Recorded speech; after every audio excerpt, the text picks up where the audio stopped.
आ, आज के दिन हम लोग एक बहुत इम्पॉर्टेंट टॉपिक पे बात करने जा रहे हैं। और आपको पता है कि आज हम शाम को जो 7 बजे 23 जुलाई 2026 गुरुवार गंगा घाट की सीढ़ियों यानी गांधी घाट पर हम लोग जिस टॉपिक को डिस्कस करने जा रहे हैं वो टॉपिक बड़ा कंटेम्प्रेरी है। और हमें उम्मीद है कि चूंकि ये माहौल इस तरीके से बन रहा है, छात्रों में जो रोष है, प्रदर्शन है, जो अनरेस्ट है, वो इस तरह से बन रहा है कि इससे रिलेट करता हुआ क्वेश्चन किसी न किसी डोमेन से आ सकता है। और आपको ये पता है कि जो यूपीएससी का एथिक्स है और निबंध है, इन दोनों के बीच में बहुत बड़ा रिलेशन है। और एथिक्स जो यूपीएससी का है और निबंध जो यूपीएससी में है, तो इनके साथ अगर रिलेशन है तो सेम रिलेशन हम बीपीएससी के निबंध के साथ भी जोड़ सकते हैं। तो आज का जो टॉपिक यहाँ पर दिख रहा है, जो हम पढ़ने जा रहे हैं, कि large group of aspirants block an important road demanding cancellation of an examination due to alleged irregularities. कि विद्यार्थियों का एक बड़ा ग्रुप है जो कि रोड को ब्लॉक कर देता है। उनका डिमांड है कि एग्ज़ाम को कैंसिल किया जाए क्योंकि उसमें कथित रूप से कुछ गड़बड़ियाँ हुई हैं। The administration has no conclusive evidence of paper leak. और जो प्रशासन है उसके पास कोई एविडेंस नहीं है कि कोई पेपर लीक वाकई में हुआ है। और but public anger is increasing, लेकिन लोगों का गुस्सा बढ़ता जा रहा है। आप डिस्ट्रिक्ट मजिस्ट्रेट हैं, आप कौन सा स्टेप लेंगे? एथिक्स में इस तरह का क्वेश्चन पूछता है। सेम इस तरीके से क्वेश्चन का आप एक जो इंटरव्यू में पूछ सकता है आपसे। दूसरा क्वेश्चन एक देख रहे हैं कि यहाँ पर है कि एक ऐसे लिखिए, एथिक्स से रिलेटेड ऐसे होता है कि dissent is the safety valve of democracy.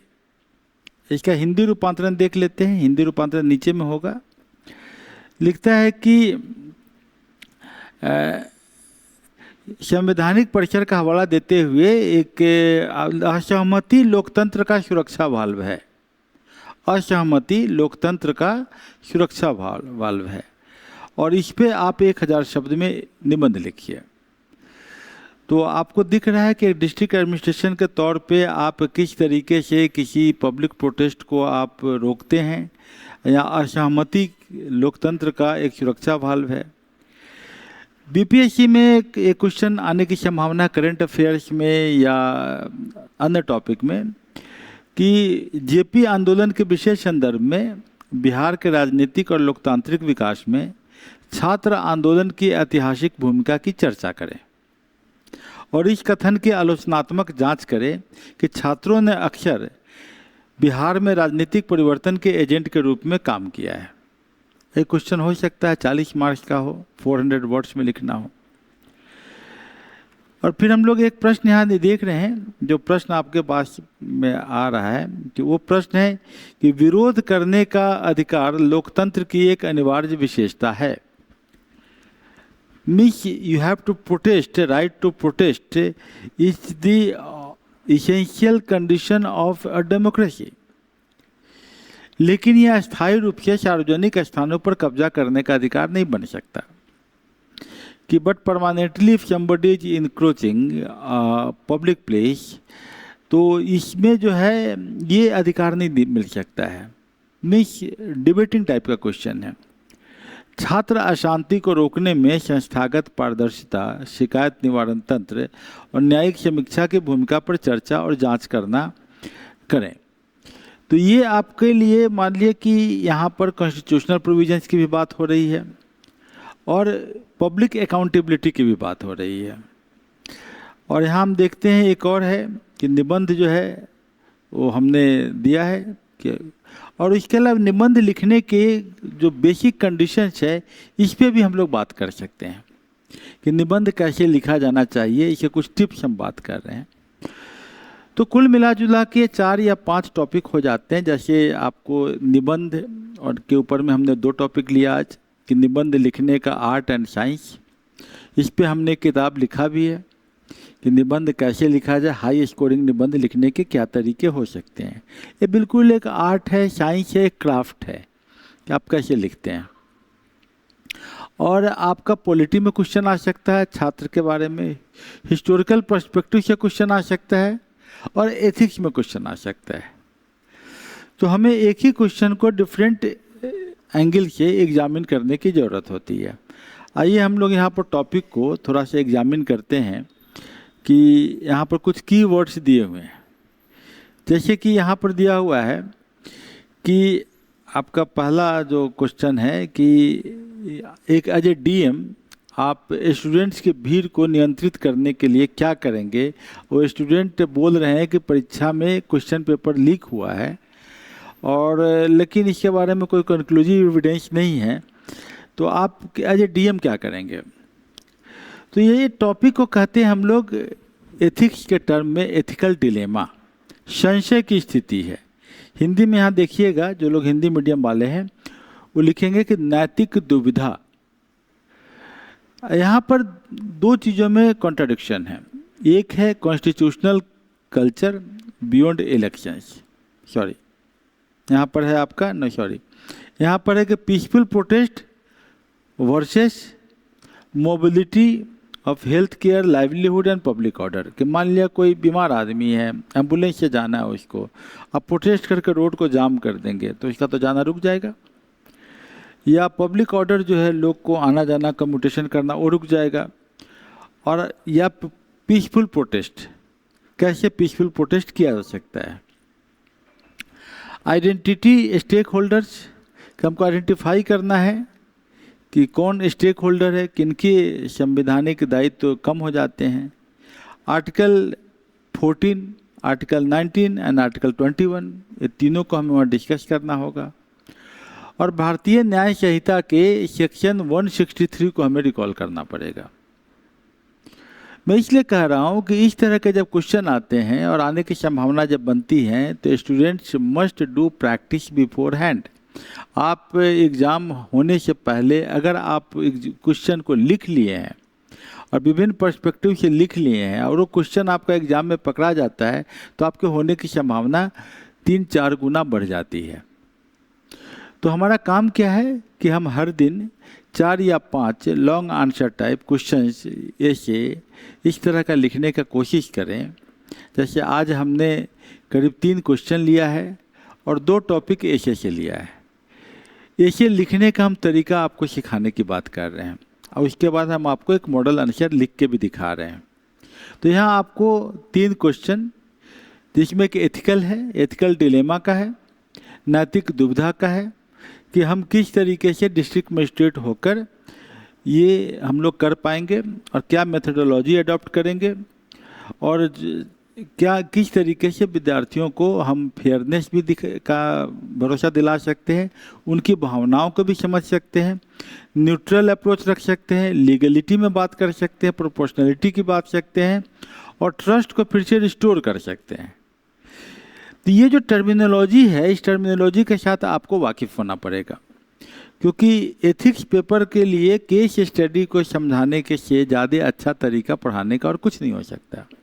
और जब आप एथिक्स के क्वेश्चंस को लिखना शुरू कर देते हैं तो आप ऐसे पेपर भी अच्छा लिखना लगते हैं। इस बात को आप ध्यान रख लीजिएगा कि एथिक्स का ही रिफ्लेक्शन ऐसे पेपर में ज़्यादातर जा रहा है, यूपीएससी हो या बीपीएससी हो। तो मैं बार बार यही बात कह रहा हूँ कि तैयारी मुख्य परीक्षा की होती है और वही तैयारी आपको एग्ज़ाम निकालता है। अभी जैसे मैं एक पॉडकास्ट आपको कल मैं सुनाया था, संजोग की बात है कि एक गार्जियन मुझसे मिलने को बहुत बेताब थे। उनके 2 बच्चे दोनों दिल्ली में और दोनों बीटेक किए हुए हैं। 2018 से ही वो दिल्ली में तैयारी कर रहे हैं यूपीएससी का और यूपीएससी की तैयारी में 5 बार मेंस लिख चुके हैं। और जब दूसरी बार मेंस लिखे उसके बाद उन्होंने सोचा कि बीपीएससी में भी हाथ आजमाया जाए। बीपीएससी में 2 बार इंटरव्यू दे चुके हैं लेकिन उनको फाइनल सिलेक्शन नहीं मिला है। तो कल मैंने उसी गार्जियन का मैंने समझा, मैं बोला कि आप पॉडकास्ट कीजिए ताकि हमारे जो स्टूडेंट्स हैं, खासकर जो गंगा घाट से जुड़े हुए हैं, उनका मार्गदर्शन हो जाए, या हमारे ऑनलाइन प्लेटफॉर्म से जुड़ जाते हैं, ऐप से जुड़ जाते हैं, उनको सही सही पता लगे। तो उनकी पूरी बातों का निष्कर्ष वही निकला जो मैं निष्कर्ष आपको गंगा घाट पे बताता हूँ। कि वो बेचारे बच्चे जो हैं वो दिल्ली में हैं, वहाँ पर कोचिंग भी किया उन्होंने, बहुत महंगे कोचिंग में 2.25 लाख रुपए का फीस जमा किया, और उसके बाद 2 मेंस लिखा 2 बार। लेकिन उनका यही अप्रोच है, बच्चों से भी मैंने बात किया कि भाई पीटी निकलेगा तब ना मेंस होगा। तो मैंने उस गार्जियन से पूछा कि भाई आप कब मैट्रिक पास किए? बोला कि मैं 1984 में मैट्रिक पास किया। मतलब कि बहुत अच्छी बात है। 84 में आप जो है 75 नंबर का एक पेपर होता था 75 मार्क्स का, उसमें 22 मार्क्स का ऑब्जेक्टिव क्वेश्चन होता था। आप याद कीजिए, कभी भी आप चैप्टर पढ़ते थे ऑब्जेक्टिव क्वेश्चन से तैयारी नहीं शुरू करते थे। तो बोला कि बिल्कुल सही बात है, तो पहले आप चैप्टर पढ़िए, फिर आप लॉन्ग आंसर टाइप क्वेश्चन बनाइए, बाद में देखिएगा कि 20 ऑब्जेक्टिव टाइप आएगा, 20 में से 18-19 वैसे ही सही हो जाएगा। तो तैयारी आप मुख्य परीक्षा के कीजिए, लॉन्ग आंसर टाइप का कीजिए और ऑब्जेक्टिव इसके बाद कीजिए, आपकी तैयारी मुकम्मल होगी और आपको मेंस में अच्छा नंबर आएगा और आपका इंटरव्यू में भी अच्छा नंबर आ जाएगा, क्योंकि मेंस के साथ इंटरव्यू जुड़ा होता है। पीटी तो बस एलिमिनेशन है, अब पीटी आपका निकल ही जाएगा। तो बेचारे गार्जियन बहुत अच्छी तरह से समझ गए बात को, उन्होंने अपने बच्चों को भी बात बताई और बच्चे बोले कि ठीक है, हम ऐप में आपके साथ जुड़ ही रहे हैं और हम प्रत्येक दिन 4-5 क्वेश्चन का प्रैक्टिस करेंगे, और हमने कभी भी ऐसा नहीं किया है। तो मैं बार बार आपको यही कहता हूँ कि मैं क्या कर रहा हूँ कि आपको प्रत्येक दिन आपको कम से कम 18-20 पेज जो लिखने के प्रैक्टिस करवा रहा हूँ, कि आप प्रत्येक दिन 18 से 20 पेज लिखें, 5 क्वेश्चन लिखें, 5 क्वेश्चन 400 वर्ड में लिखें, एक पेज में करीब 160 वर्ड आता है, तो 160 इंटू ऑलमोस्ट 2.5, 5 में कितना हो जाएगा आपका, जोड़ लीजिए आप कि आपको करीब करीब 10 पेज 12 पेज आपका हो जाना चाहिए। उतना अगर आप लिख लेते हैं प्रत्येक दिन, तो यकीन मानिए आपके लिखे हुए प्रश्न मेंस में आएंगे और आपके लिखे हुए प्रश्न पीटी में भी पकड़े जाएंगे। यही तरीका है। अगर आप ऐप से भी मेरा पढ़ाई करते हैं तो वहाँ भी आपको मेंस का क्वेश्चन लिखना होगा, फिर ऑब्जेक्टिव भी लिखना होगा।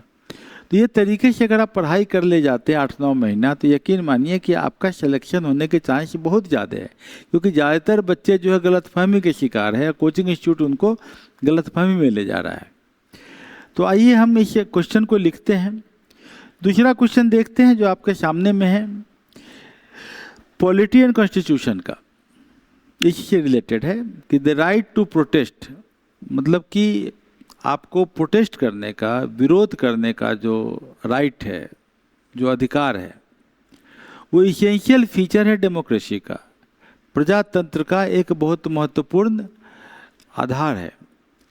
लेकिन it can not become a right to permanently occupy public spaces. लेकिन इसका मतलब ये नहीं है कि आप दिन रात 24 घंटा तक एक जगह को पूरा का पूरा बंद करके रख दे, पब्लिक ट्रांसपोर्ट को रोक दे, आप हॉस्पिटल जाने वाले पेशेंट को रोक दे। तो लिख रहा है discuss and examine the role of institutional transparency, कि हमें जो है जो प्रशासनिक व्यवस्था के अंतर्गत किस तरीके से हम ट्रांसपेरेंसी लाएंगे, कैसे हम ग्रीवांस को रिड्रेसल करेंगे विद्यार्थियों का, किस तरीके से हम जुडिशियल इंटरवेंशन की बात करेंगे ताकि स्टूडेंट का अनरेस्ट जो है, स्टूडेंट्स का जो प्रतिकार जो कर रहे हैं उसके ऊपर में एक समाधान निकल सके। देखिए यहाँ पर आपको कीवर्ड है, यूपीएससी एग्ज़ाम में कीवर्ड समझना बहुत ज़रूरी है। होता क्या है, जब कोई क्वेश्चन पूछा जाता है तो आपके माइंड में पूरी बातें आनी चाहिए। पहली बात क्या आनी चाहिए कि आपका नॉलेज डोमेन कहाँ तक है। तो आपने इसके साथ किसको जोड़ना होगा, कॉन्स्टिट्यूशन को। जब कॉन्स्टिट्यूशन की बात करेंगे तो वहाँ article 19 means freedom of expression, ये आपको याद रखना पड़ेगा। तो फंडामेंटल राइट में आर्टिकल 19 पढ़ लीजिए, 19 को ध्यान से पढ़ लीजिए, 19(1)(a), 1(b), 19(2) एंड 19(3) यही लिखा हुआ है कि what does it mean by democratic dissent. Article 19 में फ्रीडम ऑफ एक्सप्रेशन क्या बात करता है, 19(1)(a) में, 19(1)(b) में, और रिस्ट्रिक्शंस भी हैं 19(2) में और 19(3) में। कहने का अर्थ है कि फंडामेंटल राइट चैप्टर जो आपने पढ़ा है पॉलिटी में, उसको फिर से जाइए मेरे ऐप पे और उस चैप्टर को, या चैप्टर 4 या 5 होगा, उस चैप्टर को एक बार फिर से पढ़ लीजिए। आर्टिकल 14 से लेके कम से कम 22 तक तो बिल्कुल पढ़ लीजिए, क्योंकि ये आपके लिए बड़ा इम्पोर्टेंट हो जाता है। आर्टिकल 14 राइट टू इक्वलिटी और आर्टिकल 21 कि लिविंग के बारे में है कि राइट ऑफ टू लाइफ। इसमें जो है हम लोग कुछ केस स्टडी को भी पढ़ेंगे, जो केस स्टडी जैसे कि आपको हिम्मत लाल शाह का केस है, मजदूर किसान शक्ति संगठन राजस्थान का केस है, अमित शाहनी केस है। तो वो बताता है कि सुप्रीम कोर्ट बोल रहा है कि किसी को भी परमानेंटली रोड को ऑक्युपाई करने का राइट नहीं बनता है। इसीलिए कहाँ किया गया? जंतर मंतर एक इलाका है जिस इधर की ट्रांसपोर्ट पब्लिक कहीं बाधित नहीं होता है। अन्य रास्ते भी है जिन रास्तों से ट्रांसपोर्ट इधर उधर जा सकता है। लेकिन मान लिया कोई नेशनल हाईवे अथॉरिटी को ही ब्लॉक कर देता है, तब तो बहुत बड़ा रास्ता ब्लॉक हो जाएगा। तो सुप्रीम कोर्ट इसमें बोल रहा है, और इसमें अगर मान लिया कोई रोड को ब्लॉक करता है तो उसके ऊपर 163 BNSS के अंतर्गत केस चलेगा। और आपको एक चीज़ पता भी होना चाहिए, it is of the record में आपको बता रहा हूँ कि होता है कि जैसे विद्यार्थी जोश में तो चले जाते हैं, मेन रोड पर वीडियोग्राफी होती रहती है, और उस वीडियोग्राफी के आधार पर उस विद्यार्थी के ऊपर में एक पुलिस केस हो जाता है। अब पुलिस केस के बाद उसका चार्जशीट हो जाता है, और चार्जशीट उनके घर पे जाता है। जब आप UPSC या BPSC या दरोगा का एग्ज़ाम निकाल लेते हैं तो आपका एक फॉर्म भरना पड़ता है जिसको कहते हैं PVR, पुलिस वेरिफिकेशन रिपोर्ट। वहाँ एक कॉलम है, बहुत इम्पोर्टेंट कॉलम है, वहाँ लिखा हुआ है कि क्या आपके ऊपर कोई पुलिस केस थाने में रजिस्टर्ड है, whether any case has been registered against you in any police station. तो चूँकि आपको नोटिस आया हुआ है, अब आप दौड़ने लगते हैं, लोगों से पूछने लगते हैं कि मेरे ऊपर तो केस है, क्या मैं इसको छुपाऊं या बताऊं? छुपाता हूं तब भी प्रॉब्लम है, बताता हूं तब क्या प्रॉब्लम है, ये जानने की आप कोशिश करते हैं। देन नेक्स्ट उसके नीचे कॉलम में अगर केस है तो उसकी कॉपी आप यहाँ संलग्न कर दें, तो आपको संलग्न करना पड़ता है। या अगर आप छुपा लेते हैं तो बाद में तो PVR जाता है थाने में, और थाने में जो है सो तो लिखते हैं, उनका तो रिकॉर्ड होता है। वो NCRB का एक साइट है जिसमें कि रिकॉर्ड देना पड़ता है थाने को, तो लिख देगा थाने में।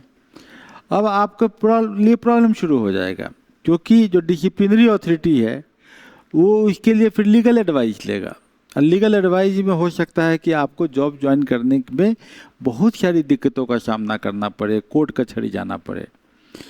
तो ये जो है कि आपने पब्लिक प्लेस को इनक्रोच किया है, या सेक्शन आप BNS का एक सेक्शन है 188 जिसमें कि आप सरकारी अधिकारियों के साथ अभद्रता करते हैं, वो सेक्शन लग जाता है तो नॉन अवेलेबल हो जाता है। वो आप अपना करियर बनाना चाहते हैं तो पीसफुल प्रोटेस्ट, ताकि आपका प्रोटेस्ट भी हो, पीसफुल हो, ये बहुत ज़रूरी है। तो ट्रांसपेरेंसी अंडर RTI एक्ट में आप सवाल पूछ सकते हैं, उसको लेके एक माहौल बना सकते हैं। सेक्शन 4 की बात करेंगे हम लोग, क्या तरीका हो सकता है इस तरह के कंडीशंस के लिए। गवर्नमेंट को या पब्लिक सर्वेंट को चाहिए कि आप एग्ज़ाम का कैलेंडर, उसका एग्जामिनेशन की, ये सब बिल्कुल पहले से क्लियर करके रखिए। क्वेश्चन पेपर लीकेज का कोई संभावना न हो, ये पूरी व्यवस्था कीजिए। टेक्नोलॉजिकली इट इज़ पॉसिबल कि आप जो है क्रिप्टोग्राफी और जो क्रिप्टिक लैंग्वेज में आप जो है वो कर सकते हैं इस तरह का एग्ज़ाम की व्यवस्था, जो पूरी की पूरी ऑनलाइन होगी, ऑन रिकॉर्ड हो सकता है। UGC ने बोला है कि इस तरह के प्रॉब्लम हो यूनिवर्सिटी वगैरह में तो ग्रीवांस कमेटी होनी चाहिए। स्वाभाविक बात है, BPSC, UPSC, मेडिकल सब जगह ऐसा ग्रीवांस कमेटी होना ही चाहिए। एग्जामिनेशन कैलेंडर होना चाहिए। बोलता है एम्बुड्समैन की, एम्बुड्स पर्सन मतलब होता है कि आपकी ओर से आपकी वकालत करने वाला एक सीनियर आदमी, वो आपकी ओर से उसको दिए जाने का प्रोविज़न देना चाहिए।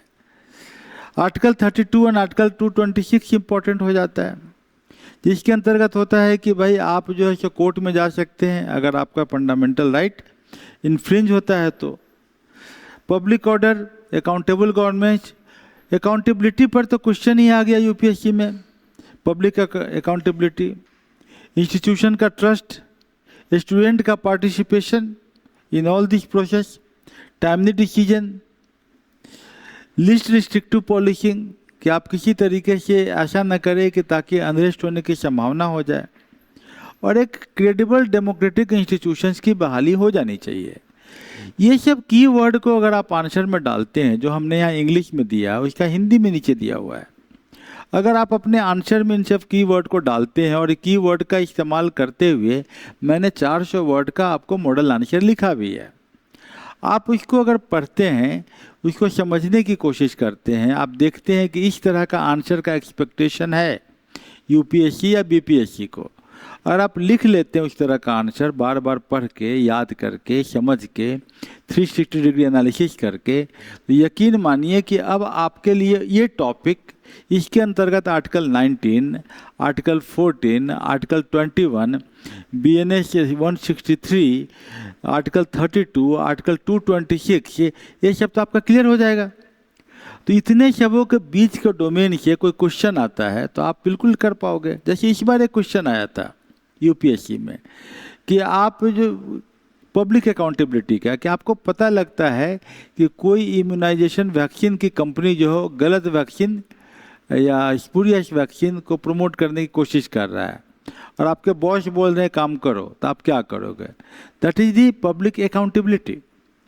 तो ये जो है आपको वहाँ पर वही था आंसर उसका। तो ये जब तक आप कंसेप्चुअली लिखेंगे नहीं, एक व्यू नहीं बनाएंगे, तो आप खाली पीटी निकाल के क्या कर लीजिएगा?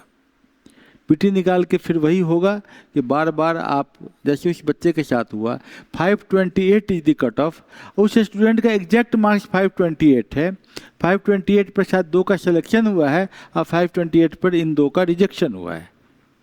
तो ये नहीं करना है। आपको हर दिन 4-5 प्रश्न का आप उत्तर लिखिए और यकीन मानिए इसके साथ साथ आप ऑब्जेक्टिव क्वेश्चंस का भी प्रैक्टिस कीजिए, और साथ में आप जो स्टैटिक पोर्शन है, हिस्ट्री, ज्योग्राफी, पॉलिटी, उसके भी वीडियो का उसी तरीके से पढ़िए, उनके बुक का भी उसी तरीके से पढ़िए जिस तरीके से मैं ये पढ़ा रहा हूँ। ये डिफ़िकल्ट है, अभी जो हम व्यूज और न्यूज और समाचार पर विचार जो हम पढ़ा रहे हैं ये डिफ़िकल्ट है, लेकिन डिफ़िकल्ट है इसका मतलब ये नहीं कभी से छोड़ दिया जाए, इसको प्रैक्टिस करना ही पड़ेगा, क्योंकि इंटीग्रेटेड प्रिपरेशन ही रास्ता है यूपीएससी निकालने का। मतलब कि डायनेमिक, स्टैटिक दोनों को साथ साथ करना है, मेंस को फोकस करते हुए पीटी की तैयारी भी साथ साथ करनी है। ऐसा सब काम को आपको दिन भर में 8-10 घंटे के अंदर में ही करना है, क्योंकि एक व्यक्ति इफेक्टिवली 8-10 घंटा अच्छे से पढ़ सकता है, उसके आगे पढ़ने पर स्ट्रेस पैदा होता है। अभी हम ऐसे लिखने का तरीका मान लिया हम बता रहे हैं यहाँ पर, जो टॉपिक है यहाँ पर कि डिस्कस ब्लूम्स टेक्सोनॉमी। ब्लूम्स का एक टेक्सोनॉमी है, एक अप्रोच है, वो मैं दिखाता हूँ आपको। ये ब्लूम्स एक बहुत बड़े एजुकेशनिस्ट हुए थे, उन्होंने 1956 में टेक्सोनॉमी डाला और बाद में एंडरसन और क्रैथवोल ने इसको रिवाइज किया 2001 में। और ये बोलता है कि किसी भी टॉपिक को लिखने के लिए अगर 1000 वर्ड में आपको ऐसे लिखना है तो पहला चीज़ है कि आपको फैक्ट रिमेंबर होना चाहिए। मान लिया स्टूडेंट अनरेस्ट पर हम बात कर रहे हैं, तो फैक्ट्स तो आपके पास है, वो फैक्ट को कहाँ प्लेस करेंगे depend on the style of writing. लेकिन आपको आर्टिकल 19, आपको 19(1)(a), 1(b), 19(2), 19(3), article 14, article 21, article 32 और आर्टिकल 226, ये तो बिल्कुल आपको क्लियर होना चाहिए, क्योंकि तो लिखना ही होगा। फिर आप एनालाइज करते हैं प्रॉब्लम को कि स्टूडेंट का अनरेस्ट क्यों है। तो ये वर्ड जो है यहाँ पर कि remember facts like fundamental rights, understand the importance of free speech, apply article 19 to protest situation. उसके बाद एनालाइज करना है कि भाई डेमोक्रेटिक डिसेंट क्यों हुआ, बच्चे क्यों रोड पे हैं, और वायलेंट डिसऑर्डर क्यों हो गया, वायलेंस क्यों हो रहा है। इवेल्युएट, उसके बाद आपको रिमेंबर, एनालाइज के बाद क्या करना है, इवेल्युएट करना है कि प्रोपोर्शनलिटी ऑफ रिस्ट्रिक्शन, फिर ग्रेट स्टूडेंट ग्रीवांसेस कहीं हुआ है कि नहीं, बांग्लादेश में हुआ है, नेपाल में हुआ है, अन्य कंट्री में भी हुआ है। फिर उसके बाद हाई ऑर्डर थिंकिंग आप इस्तेमाल कीजिए कि इस तरीके के ग्रीवांसेस का फिलोसफिकल एंड साइकोलॉजिकल रिड्रेसल क्या हो सकता है। फिर आप इसको यूज कीजिए और एक क्रिएटिव वे में इसको एक्सप्रेस कीजिए। ये तरीका आपको सिखाने के लिए ही हम यहाँ पर हैं कि आप ऐसे कैसे आप 1000 वर्ड 1200 वर्ड में कैसे अच्छा से लिख सकते हैं। यहाँ हमने आपको dissent is the safety valve of democracy कि ये जो डिसेंट है, असहमति जो है, वो प्रजातंत्र का सुरक्षा वाल्व है, इस पर ऐसे लिखना है। तो इसको लिखने के लिए हमने ब्लूम्स टेक्सोनॉमी और एक अप्रोच का इस्तेमाल किया है जिसको कहते हैं क्लेम एंड काउंटर क्लेम, कि हम इस असहमति प्रजातंत्र का सुरक्षा वाल्व है उसके फेवर में हम थोड़ी बात करेंगे, और असहमति प्रजातंत्र का सुरक्षा वाल्व है उसके अपोजिशन में भी बात करेंगे, और उसके बीच में हम सभी फैक्ट को लाएंगे और फिर हम उसी स्टाइल से जब लिखेंगे तो क्वाइट नेचुरल एक बहुत बैलेंस्ड आपका ऐसे बनेगा। और ये लिखने का आर्ट आपको सीखना होगा, ये क्राफ्ट आपको सीखना है, सिखाएंगे हम, ये साइंस आपको हम बताएंगे कि कैसे लिखा जाएगा। इसके लिए रटा हुआ ऐसे तो आपका आएगा नहीं, लेकिन हाँ इस तरीके का आप ऐसे लिख लिए हैं जो कॉन्टेम्प्रेरी ऐसे हैं, हम हर वीक में मान लिया एक ऐसे लिखा देते हैं आपको, और हर वीक में जब हम आपको ऐसे लिखा देंगे एक, तो स्वाभाविक है कि आपको 7-8 महीना में आपके पास 35-36 ऐसे का भंडार हो जाएगा। और आपके 35-36 डोमेन के आपके ऐसे आपने लिख लिया है तो यकीन मानिए कि आप ऐसे में बहुत ही अच्छा परफॉर्म करेंगे। और 300 नंबर का तो ऐसे होता है, उसमें तो अच्छा नंबर लाना ही होगा, क्योंकि 300 का ऐसे है, 300 का जीएस पेपर 2 है। यहाँ जो हम आपको क्वेश्चन देते हैं वो जीएस पेपर 2 से बहुत मिलता जुलता है, पॉलिटी है, इकोनॉमिक एंड ज्योग्राफी है, एंड साइंस एंड टेक्नोलॉजी है। इसे तो हम हर दिन लिख रहे हैं आपके साथ। फिर करेंट अफेयर है, तो हम डिफ़िकल्ट पार्ट जो है बीपीएससी के मेंस का वो हम डेली कवर कर रहे हैं, और इसके साथ हम आपको 50 ऑब्जेक्टिव क्वेश्चन दे रहे हैं। वो 50 ऑब्जेक्टिव क्वेश्चन आप करते जाइएगा तो जो डिफ़िकल्ट ऑब्जेक्टिव क्वेश्चन है उसके साथ आप ज़्यादा अच्छा कर पाइएगा। ऑलमोस्ट 40-50 ऑब्जेक्टिव क्वेश्चन आप सही कर पाइएगा। और स्टैटिक पोर्शन का करना आसान होता है, वो तो सभी बच्चे वहाँ पहुँचे होते हैं। तो आपके लिए पीटी निकालना और मेंस निकालना दोनों में अच्छा नंबर लाना बहुत आसान हो जाता है। इसी तरीके देखते हैं कि हमने जो टॉपिक लिया है dissent is the safety valve of democracy, जब हम ऐसे लिखेंगे तो आप देखिएगा कि इस ऐसे में हम हिंट यहाँ दे दिए हैं, बहुत इजी वे में आप लिख पाइएगा। तो चलिए ये टॉपिक जो है हम लोग हिंदी में यहाँ दिया हुआ है कि हिंदी में जैसे क्या है कि असहमति लोकतंत्र का सुरक्षा वाल्व है। इसमें क्या सुरक्षा वाल्व को हम समझते हैं, अर्थ चुनावों में संवैधानिक संस्कृति, प्रस्तावना और अनुच्छेद 14, 16, 19, 32 और 226 जो भी बात कर रहे थे हम, इसमें जेपी आंदोलन का एग्जाम्पल ले रहे हैं, पब्लिक रिस्पॉन्सिबिलिटी की बात करते हैं, शांतिपूर्ण प्रदर्शन की बात करते हैं, बेरोजगारी और गलत सूचना की बात करते हैं, हिंसा और सड़क अवरोध से जुड़े प्रति दावे की बात करते हैं, और किस तरीके से गलत सूचना से हिंसा उत्पन्न होता है या सड़क बाधा अवरोधित होता है। बांग्लादेश में क्या हुआ, सर्बिया में क्या हुआ, नेपाल में क्या हुआ, इसको हम लोग अंतर्राष्ट्रीय मापदंड के आधार पर देखते हैं। फिर हम लोग इसके साथ जो है सो संस्थागत जवाबदेही तय करते हैं, लोकतंत्र के हम नवीनीकरण की बात करते हैं, और इसका हम लोग संवैधानिक विश्लेषण करते हैं। इस तरीके का अगर आप ऐसे लिख देते हैं तो यकीन मानिए कि आपको 100 नंबर के ऐसे में आपको 70 नंबर तक आराम से आ सकता है जो हमने लिखा है। नीचे में आपको मॉडल आंसर मिल जाएगा। अब हम लोग जल्दी से मॉडल आंसर की ओर चलते हैं ताकि आपको मॉडल आंसर क्लियर हो जाए। जैसे कि यहाँ पर पढ़ लीजिएगा, हिंदी वाले भी पढ़ सकते हैं, इंग्लिश वाले पढ़ सकते हैं। हिंदी भी नीचे में है, इंग्लिश के साथ हम एक्सप्लेन कर देते हैं कि right to protest and prevention of student unrest, मतलब कि प्रतिकार या प्रतिरोध करने का जो राइट है उसका, और स्टूडेंट का जो जो आक्रामकता है उसको कम करना, ये टॉपिक है। क्वेश्चन क्या पूछ सकता है, ये क्वेश्चन हमने वानगी के तौर पे बना दिया है कि right to protest is an essential feature of democracy, कि आपको प्रतिरोध करना डेमोक्रेसी का, प्रजातंत्र का एक एसेंशियल फीचर है। लेकिन आप किसी रोड को ब्लॉक कर देते हैं, इस सब कॉन्टेक्स्ट में judicial review, grievance redressal, institutional transparency, सब कॉन्टेक्स्ट को एग्जामिन करते हुए आप इसका आंसर दें। यहाँ देखिएगा इंट्रोडक्शन हमने दिया है। इंट्रोडक्शन में एक फैक्ट बहुत इंपॉर्टेंट डाला है कि आज के समय में 4.5 करोड़ स्टूडेंट्स हायर एजुकेशन में है, 4.5 करोड़ होल ओवर इंडिया में। और इंडिविजुअल लिबर्टी जो है, जो आर्टिकल 19 में है, इसका मतलब ये नहीं होता है कि पैदल चलने वाले के अधिकार को आप बंद कर दीजिएगा, जो बीमार आदमी है उसके एम्बुलेंस को बंद कर दीजिएगा, लोकल लोगों को चलने फिरने का जो राइट है उसको आप बंद कर दीजिएगा। तो कॉन्स्टिट्यूशनल प्रोविज़न है कि भाई राइट टू प्रोटेस्ट है, फ्रीडम ऑफ एक्सप्रेशन है, आप अपनी आवाज़ से बोल सकते हैं, लिख सकते हैं, लेकिन बोल सकते हैं। आर्टिकल 19(1)(a), आर्टिकल 19(1)(a) ये बोलता है freedom of speech and expression.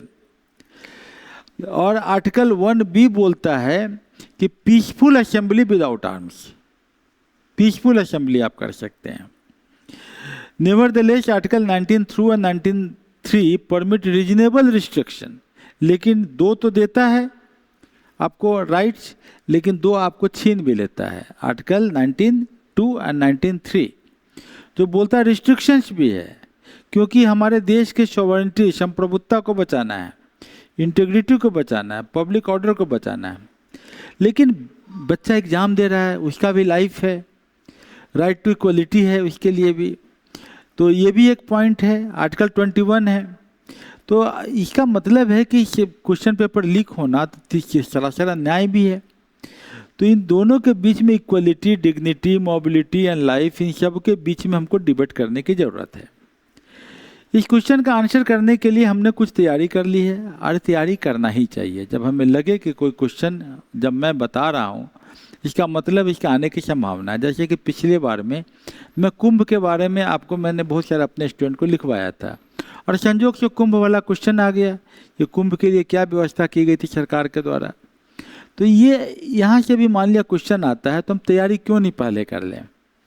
तो यहाँ पर एक हिम्मत लाल के Shah versus commissioner of police, इसमें सुप्रीम कोर्ट ने बोला कि स्टेट मतलब कि administration time and place of public meeting को रेगुलेट कर सकता है।